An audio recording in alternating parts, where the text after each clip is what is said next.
Good morning, good evening, Radhe Radhe. आपके हमारे YouTube channel लक्ष्य क्लासेस के बरुआ सागर में एक बार फिर से स्वागत है। दोस्तों, आज हम आपके सामने लेकर के आए हैं क्लास 10th वालों के लिए खंड काव्य का सुभाष चंद्र बोस का जीवन परिचय।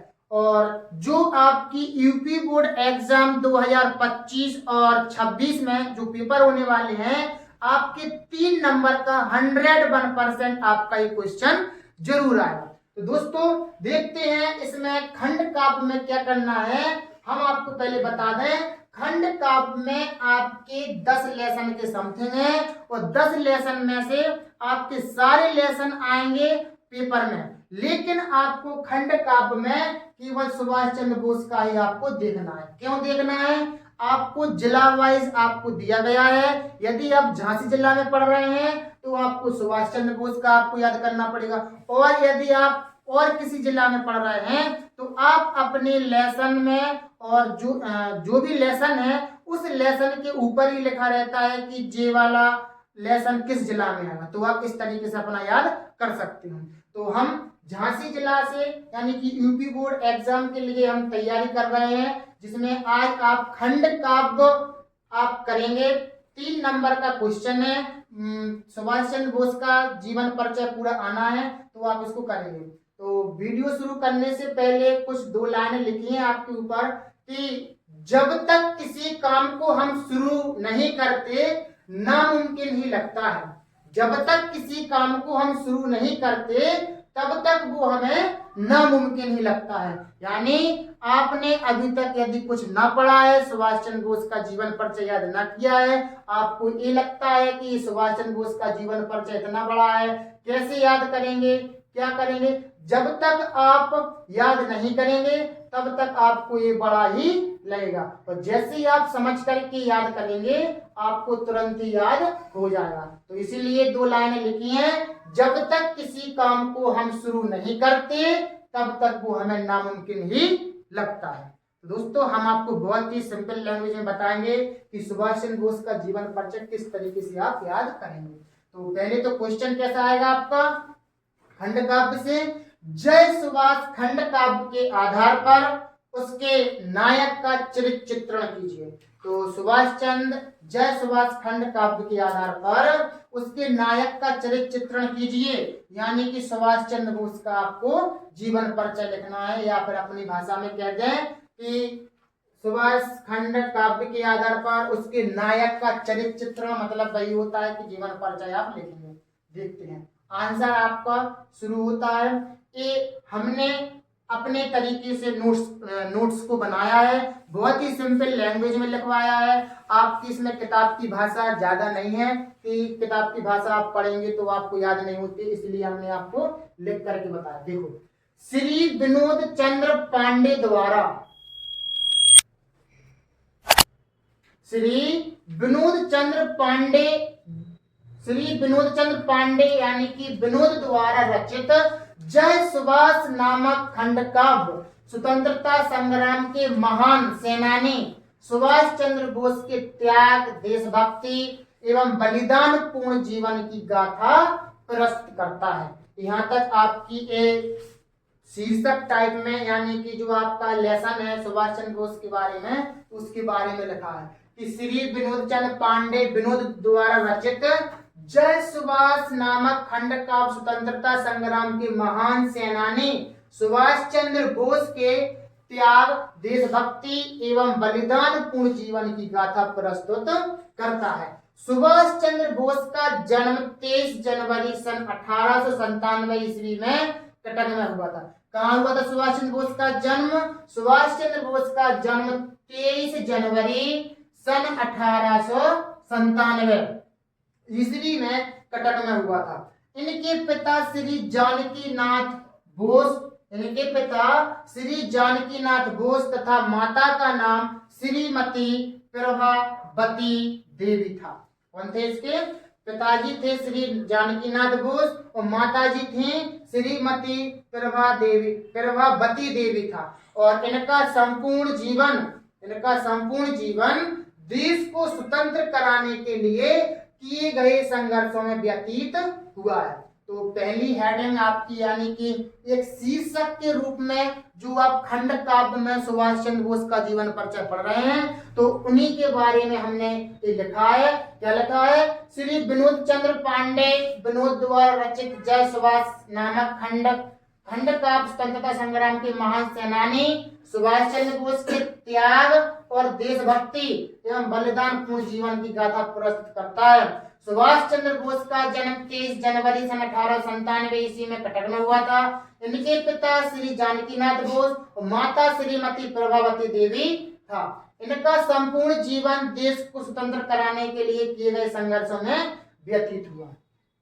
अब पहली हेडिंग आपकी सुभाष चंद्र बोस की है, वो जन्म से ही कुशाग्र बुद्धि एवं प्रखर प्रतिभाशाली, यानी कि हमने हेडिंग बनाई है कुशाग्र बुद्धि एवं प्रखर प्रतिभाशाली। कहने का अर्थ क्या है? सुभाष बचपन से ही कुशाग्र बुद्धि यानी कि सुसंस्कृत मस्तिष्क यानी कि अच्छी बुद्धि वाले, कि एक बार कुछ भी चीज पढ़ो तुरंत याद हो जाए। तो इस तरीके से सुभाष बचपन से ही कुशाग्र बुद्धि एवं प्रतिभाशाली थे। इन्होंने मैट्रिक और इंटर की परीक्षा, मैट्रिक मतलब 10th, इंटर की परीक्षा प्रथम स्थान प्राप्त करके उत्तीर्ण की है। इन्होंने मैट्रिक और इंटर की परीक्षा प्रथम स्थान प्राप्त करके उत्तीर्ण की थी और इन्हें विदेश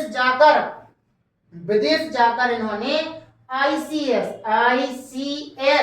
की परीक्षा उत्तीर्ण की और उस समय किसी भारतीयों के लिए यह परीक्षा उत्तीर्ण करना बड़े गौरव की बात होती थी। यानी उस समय जिन जिन बच्चों ने हाई स्कूल, इंटर और आईसीएस की यदि परीक्षा उत्तीर्ण कर ली तो वो बहुत पढ़ा लिखा समझा जाता था। यानी कि किसी भारतीय के लिए यह परीक्षा उत्तीर्ण करना क्या है? बड़ी गौरव की बात है।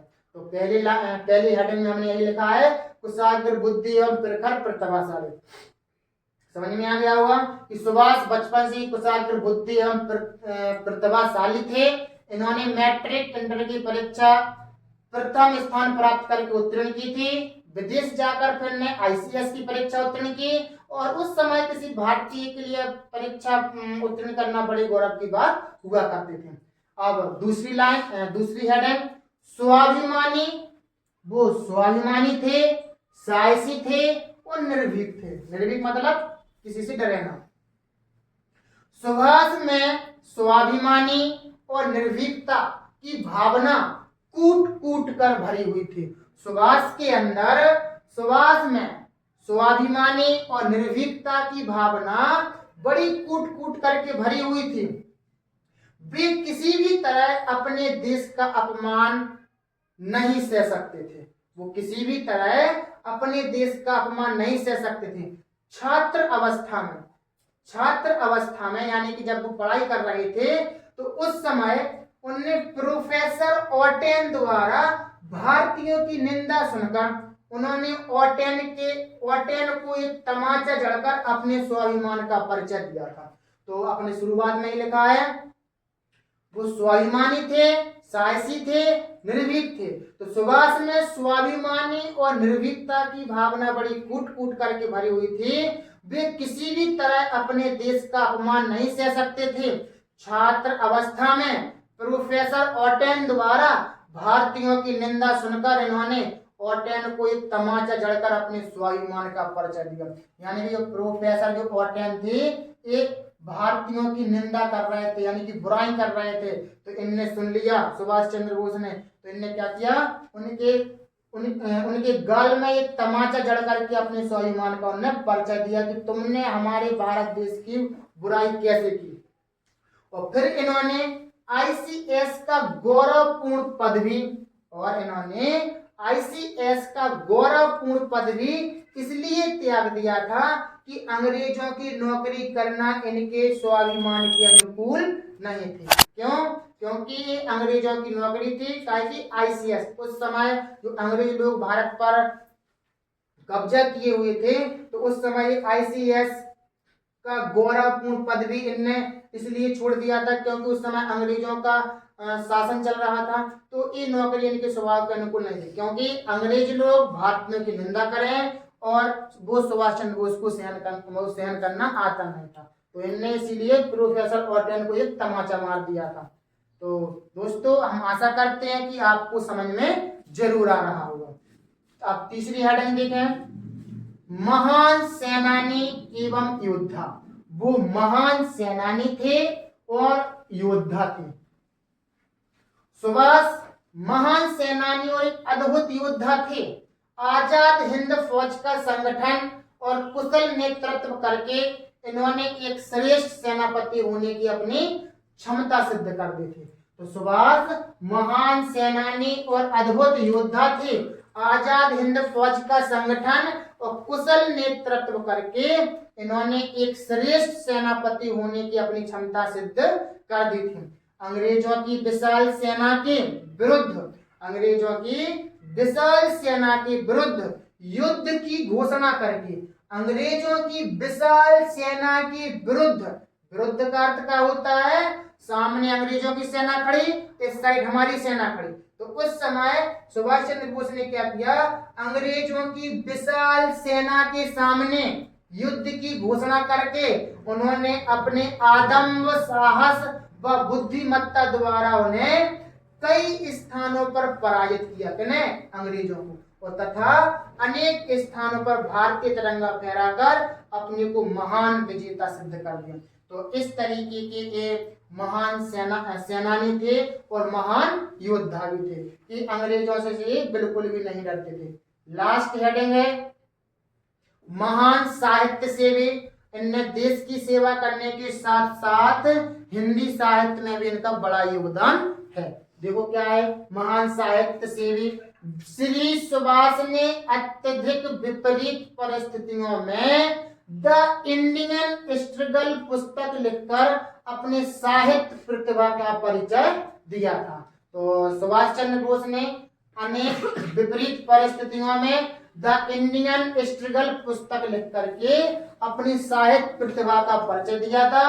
और इसी पर इनने दो लाइनें लिखी, क्या लिखी, लिख इंडियन स्ट्रगल पुस्तक ख्याति उन्होंने पाई, प्रकट किए इसमें सुभाष में भाव प्रेरणा दाई। तो इसी दो लाइनों पर आपने सुभाष चंद्र बोस का जीवन परिचय या फिर हम बोले जय सुभाष खंड के आधार पर उनके नायक का चरित्र चित्रण आपने बहुत ही सिंपल लैंग्वेज में किया। और आपको लिखने का तरीका यही होना चाहिए कि प्रश्न इस तरीके से डलना चाहिए, खंड काव्य आपको पता ना हो तो क्लास 10th में हिंदी के 4 भाग हैं, गद्य, पद्य, संस्कृत और खंड काव्य, और आप व्याकरण भी जोड़ सकते हैं, यानी कि 5 भाग हैं। तो उसमें से एक आपका खंड काव्य है। खंड काव्य में 10 लेसन है। 10 लेसन में से आपकी यूपी बोर्ड झांसी जिला में और जिला वाइज हर लेसन आना है। तो जय सुभाष खंड झांसी जिला में आपका क्या है, आपका ही आना है। तो आपको लिखने का तरीका इसी तरीके से होना चाहिए, इस तरीके से हेडिंग होना चाहिए और ऐसे आपको लिखना चाहिए। ये नंबरिंग आप डालें या ना डालें कोई दिक्कत नहीं, हेडिंग्स इसी तरीके से होना चाहिए आपके, तब आपको 3 में से 3 नंबर आपको पूरे कंप्लीट मिलेंगे। आज आपने क्लास 10th में हिंदी वाले पेपर में 3 नंबर बहुत ही अच्छे से आपने समझे हैं और कंप्लीट भी किए हैं। हम आशा करते हैं कि आपको समझ में आया होगा, आप इसको लिख सकते हैं और आप इसको याद करेंगे तो आपके 3 नंबर कहीं भी नहीं जाएंगे। और इसी तरीके से थोड़ा थोड़ा करके हम आपको पूरी हिंदी कंप्लीट करवा देंगे। आज आपने 3 नंबर कंप्लीट किए। मोस्ट क्वेश्चन जो आपके पेपर में 100% जो दिखाई देते हैं वो आपको यहाँ पर हम करवाएंगे। दोस्तों आज की वीडियो आपको कैसी लगी, अच्छी लगी हो तो लाइक शेयर कमेंट करिएगा और इसी तरीके से हमारे साथ बने रहिए लक्ष्य क्लासेस एम के बरुआ सागर के साथ।